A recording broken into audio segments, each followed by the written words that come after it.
بسم اللہ الرحمن الرحیم۔ شروع اللہ کے نام سے جو رحمان و رحیم ہے۔ اذا جاء نصر اللہ والفتح ورأيت الناس يدخلون في دين الله أفواجا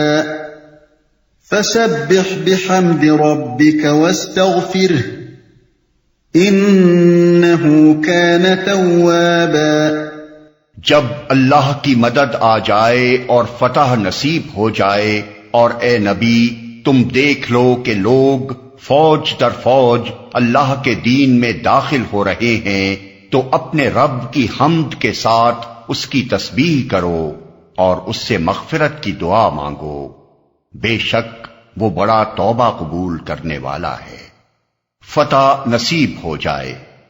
فتح سے مراد کسی ایک معرکے میں فتح نہیں، بلکہ وہ فیصلہ کن فتح ہے جس کے بعد ملک میں کوئی طاقت اسلام سے ٹکر لینے کے قابل باقی نہ رہے، اور یہ امر واضح ہو جائے کہ اب عرب میں اسی دین کو غالب ہو کر رہنا ہے۔ بعض مفسرین نے اس سے مراد فتح مکہ لی ہے، لیکن فتح مکہ سن 8 ہجری میں ہوئی ہے، اور اس سورہ کا نزول سن 10 ہجری کے آخر میں ہوا ہے، جیسا کہ حضرت عبداللہ بن عمر اور حضرت سرہ بنت نبہان کی ان روایات سے معلوم ہوتا ہے جو ہم نے دیباچے میں نقل کی ہیں۔ علاوہ بریں حضرت عبداللہ بن عباس کا یہ قول بھی اس تفسیر کے خلاف پڑتا ہے کہ یہ قرآن مجید کی سب سے آخری صورت ہے، کیونکہ اگر فتح سے مراد فتح مکہ ہو تو پوری سورہ توبہ اس کے بعد نازل ہوئی تھی، پھر یہ صورت آخری صورت کیسے ہو سکتی ہے؟ بلا شبہ فتح مکہ اس لحاظ سے فیصلہ کن تھی کہ اس نے مشرکین عرب کی ہمتیں پست کر دی تھیں،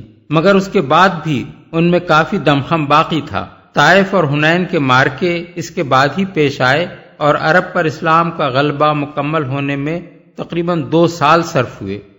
داخل ہو رہے ہیں یعنی وہ زمانہ رخصت ہو جائے جب ایک ایک 2 کر کے لوگ اسلام میں داخل ہوتے تھے، اور وہ وقت آ جائے جب پورے قبیلے اور بڑے بڑے علاقوں کے باشندے کسی جنگ اور کسی مزاحمت کے بغیر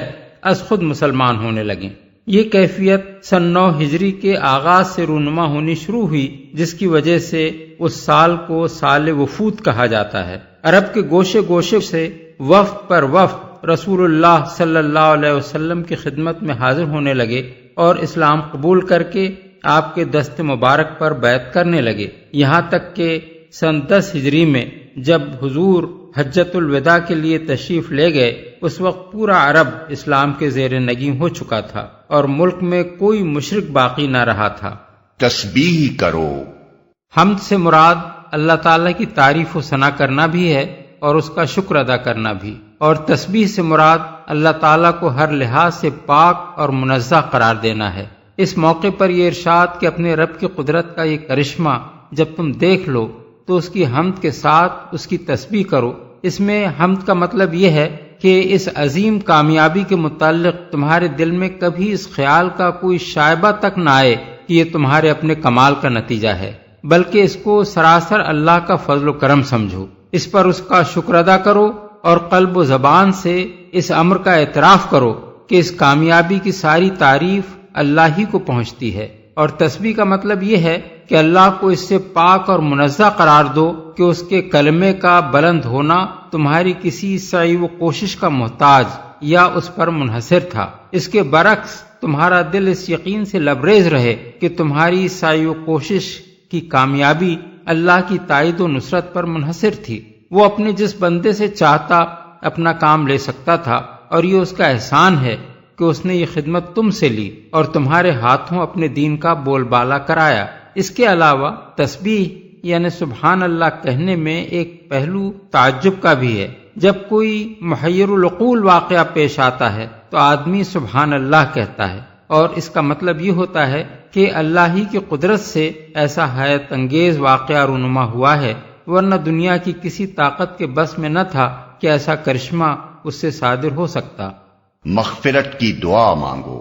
یعنی اپنے رب سے دعا مانگو کہ جو خدمت اس نے تمہارے سپرد کی تھی اس کو انجام دینے میں تم سے جو بھول چوک یا کوتاہی بھی ہوئی ہو اس سے چشم پوشی اور درگزر فرمائے۔ یہ ہے وہ ادب جو اسلام میں بندے کو سکھایا گیا ہے۔ کسی انسان سے اللہ کے دین کی خواہ کیسی ہی بڑی سے بڑی خدمت انجام پائی ہو، اس کی راہ میں خواہ کتنی ہی قربانیاں اس نے دی ہوں، اور اس کی عبادت و بندگی بجا لانے میں خواہ کتنی ہی جانفشانیاں اس نے کی ہوں، اس کے دل میں کبھی یہ خیال تک نہ آنا چاہیے کہ میرے اوپر میرے رب کا جو حق تھا وہ میں نے پورا کا پورا ادا کر دیا ہے، بلکہ اسے ہمیشہ یہی سمجھنا چاہیے کہ جو کچھ مجھے کرنا چاہیے تھا وہ میں نہیں کر سکا، اور اسے اللہ سے یہی دعا مانگنی چاہیے کہ اس کا حق ادا کرنے میں جو کوتاہی بھی مجھ سے ہوئی ہو اس سے